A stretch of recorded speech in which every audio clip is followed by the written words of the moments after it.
আসসালামু আলাইকুম ওরহমতুল্লাহি ওয়াবারাকাতু।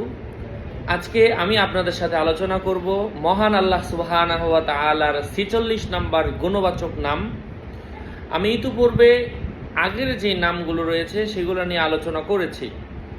তো আল্লাহ তাআলার এই গুণবাচক নামটা যদি কেউ বেশি বেশি পরিমাণের পাঠ করে, অত্যাধিক পরিমাণের পাঠ করে, বিশেষ করে সকালবেলা 11 বার, সন্ধ্যাবেলা 11 বার, আল্লাহ তাআলা তার যত ধরনের কঠিন মুসিবত হোক না কেন আল্লাহ পাক সেই সকল মুসিবতগুলো দূর করে দেন এবং আল্লাহ তাআলা তার বিদ্যা বুদ্ধির প্রখরতা বৃদ্ধি করে দেন। সুবহানাল্লাহ। তার বিদ্যা বুদ্ধিতে সে পারদর্শী হয়ে যায়, তার জ্ঞান বুদ্ধি অনেক প্রখর হয়, সে মেধাকে কাজে লাগাতে পারে, বিজ্ঞান এবং প্রযুক্তির ক্ষেত্রে কাজে লাগিয়ে সে উন্নত জীবন ব্যবস্থা গড়ে নিতে পারে।